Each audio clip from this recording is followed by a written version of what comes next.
Mungkin akhir-akhir ini kalian sering lihat video nih ucapan ulang tahun dari orang-orang Afrika di sosial media.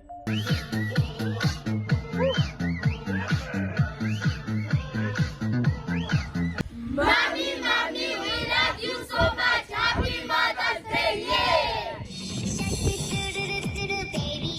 Bikin video ucapan ulang tahun kayak gini nih lagi ngetrennya men, dan lagi rame-ramenya di sosial media. Pria dewasa dan anak-anak di Afrika bikin video ucapan yang kayak gini bukan cuma buat iseng-isengan aja pak. Video ini adalah ladang cuan bagi orang-orang yang ada di belakang layar. Video ucapan ini hasil pesanan dari orang-orang dari berbagai macam negara, salah satunya Indonesia.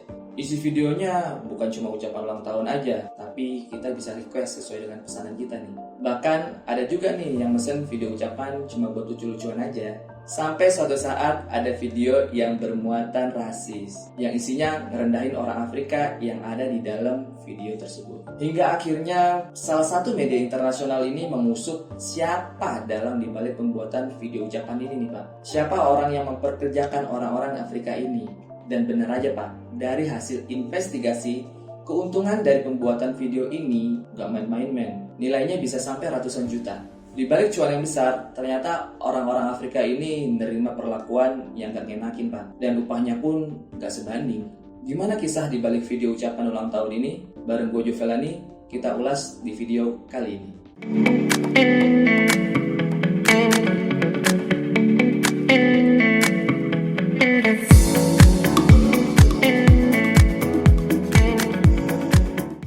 Kue ulang tahun, foto klase, boneka, bunga, jam. Kira-kira hadiah apa lagi nih yang identik dengan ulang tahun yang bisa lo kasih untuk ke pasangan lo atau orang terdekat? Barang lagi, lama-lama bosan juga ya kan? Surprise yang gak ngebosenin itu kalau lo ngasih rumah sama mobil. Video ucapan ulang tahun dari orang-orang Afrika ini bisa jadi hal yang berbeda men, dan punya keunikan sendiri. Gak cuma pakai aksesoris yang dia pakai terus dia joget-joget di depan kamera. Mereka juga bisa melafalkan teks sesuai dengan bahasa yang kita pesan dari berbagai macam negara. Sampai-sampai tuh ada nih ya artis besar Indonesia kayak Atta Halilintar, Awkarin, Lula Lafah yang gunain jasa ini. Jadi makin orang tahu, makin orang penasaran nih dan ikut cobain. Yang tadinya hal yang receh ternyata bisa jadi bisnis dengan cuan yang menggiurkan nih Pak. Industri ini tumbuh nggak cuma di Indonesia doang nih Pak. Di Cina, Jepang, Singapura, dan Malaysia banyak juga peminatnya. Lu bisa nemuin akun penyedia jasa kayak gini nih berseliweran di IG ataupun di TikTok. Harganya juga bervariatif. Dan gue sempet tanya juga nih ke resellernya, kurang lebih sekitar 400 ribuan lah. Dan modelnya nggak cuma orang Afrika aja Pak, tapi lu bisa request nih video ucapan dari orang-orang Mesir, Eropa, sampai model Thailand kayak gini. Ngapain lu? Serius amat ngeliatnya. Terus video ucapan ulang tahun ini atau ucapan yang lainnya dari akun-akun penyedia jasa ini. Bukan Pak, akun-akun ini tuh cuma reseller dari sebuah agen yang berkutat di industri ini. Ada media lokal yang menginterview para reseller ini, penyedia jasa ucapan ulang tahun tadi. Dan mereka bilang kalau mereka nih gak pernah tahu nama dan siapa pemilik dari bisnis ini. Mereka juga gak ada yang kenal nih sama model-modelnya yang ada di video tersebut. Hubungan dari reseller ini sama agen gak ada sistem kerjanya nih Pak. Intinya, lu sebagai reseller ini harus cari klien dan promosi sebanyak-banyaknya. Kalau lu udah dapat klien, kirim deh tuh data-datanya ke gua. Harga per video sekian. Lu mau lu naikin kek berapa-berapanya, terserah lu. Nah, fenomena kayak gini nih menurut gua adalah hasil dari kreativitas di zaman digital kayak gini nih Pak. Ditambah mereka juga pinter ngeliat peluang. Gak ada yang salah. Terus kontroversinya di mana? Nah, jadi gini nih Pak ceritanya. Ada akun Twitter warga Cina yang upload video tentang ucapan dari anak-anak Afrika. Isinya bukan cuma ucapan ulang tahun aja nih Pak atau ucapan yang lainnya, tapi isinya yang berhubungan dengan rasisme. Saya seorang monster hitam dan IQ saya rendah. Anak-anak ini ngelafalin bahasa Mandarin penuh semangat dan ceria ya kan. Tapi mereka sendiri tuh nggak tahu apa arti dari tulisan tersebut. Padahal artinya sendiri itu ngerendahin mereka. Video itu ngundang kemarahan dari para netizen yang ada di Cina, bahkan di dunia Pak. Dan akhirnya ada seorang wanita nih asal Afrika yang lagi menempuh pendidikan S2 di Cina. Wanita ini bernama Runako Selin Dan diam-diam dia nih melakukan investigasi tentang video yang berbau rasisme tersebut nih Pak. Investigasi ini dimuat dalam video dokumenter dan ditayangi oleh salah satu media internasional. Singkat cerita, Runako ini mampu melacak dan mencari nih orang yang membuat konten video rasis terhadap anak-anak Afrika tersebut. Pria ini bernama Luke, warga negara Cina yang bekerja di Afrika. Konten rasis ini nih dibuat Luke di negara Malawi, Pak. Ada seorang pria asal Cina yang membantu Runako juga nih buat ngejebak Luke. Caranya gimana? Nah, dia pakai cara yang pintar nih, Pak.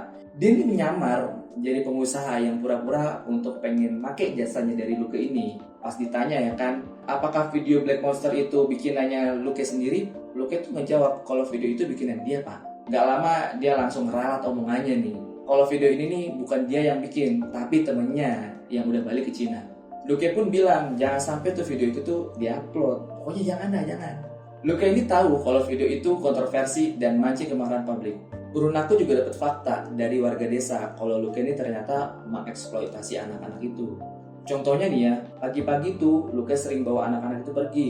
Padahal itu waktunya dia untuk ke sekolah.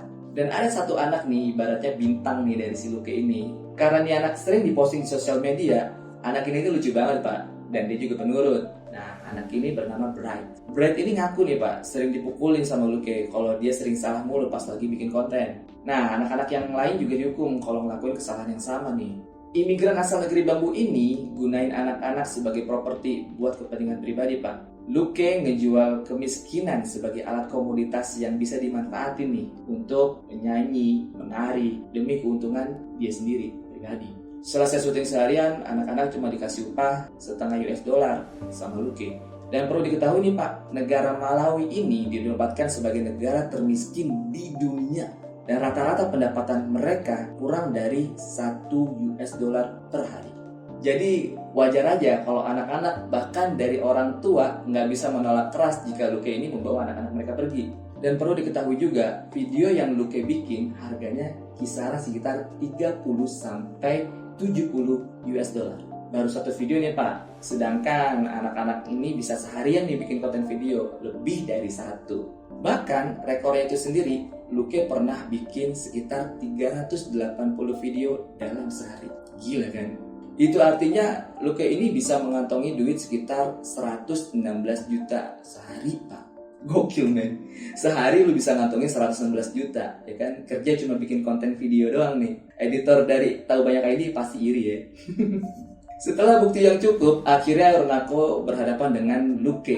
Saat diberondong pertanyaan sama Runako ini, si Luke tuh otomatis gelagapan ya Pak. Dan dia sempat ngejawab kalau dia nggak ngehasilin uang ini sendiri, tapi melainkan ngehasilin uang ini dari agen. Runako terus bertanya nih sama Luke, kalau alasan di syuting ini untuk kepentingan publik, kenapa Anda butuh agen? Jadi industri ini sangat besar kan? Luke nggak menjawab apa-apa Pak. Video dokumenter ini pun berakhir tanpa jawaban pasti. Emang banyak orang yang terhibur dari konten-konten yang kayak gini, kayak yang Luke bikin. Video orang Afrika yang joget riang bisa bikin lu ketawa geli. Mungkin itu salah satu bikinan dari Luke. Tapi sayangnya, gara-gara konten rasis ini, Luke harus jadi buronan hingga dia ditangkap oleh pemerintah Malawi, Pak. Dan belum lama ini dia diekstradisi ke negara asalnya buat diadili di sana. Luke nggak bekerja sendirian, Pak. Walaupun Luke udah balik ke negaranya, industri ini pun bakal tetap berkembang. Anak-anak seperti Bright rentan banget buat dieksploitasi setiap harinya buat menghibur orang-orang di belahan dunia lainnya. Karena Luke merupakan satu di antara banyaknya orang yang melakukan industri ini. Gimana pendapat kalian sama kisah ini? Coba tulis di kolom komentar ya. Jujur, gue pribadi ngedukung yang namanya industri kreatif. Lo tahu keuntungan para penyedia jasa video ucapan di Indonesia ini? 2 digit bro. Ini keuntungan reseller. Gimana agennya? Pasti jauh lebih besar Pak. Yang pasti di industri ini nih ada aliran uang yang gede banget. Seenggaknya bisa bantu perbaiki kehidupan ekonomi para keluarga di Afrika yang sulit ini nih Pak. Nah, berkaca dari kasus Luke, yang jadi masalahnya nih, apakah orang-orang Afrika ini mendapatkan upah yang layak dari para agen? Apa orang Afrika di dalam video bisa ngerasain keceriaan yang sama kayak yang kita tonton di video-video mereka? Oke, mungkin cukup pembahasan dari video ini. Like kalau lo suka sama video ini dan subscribe buat yang belum subscribe. Gue Jovelani, undur diri. See ya.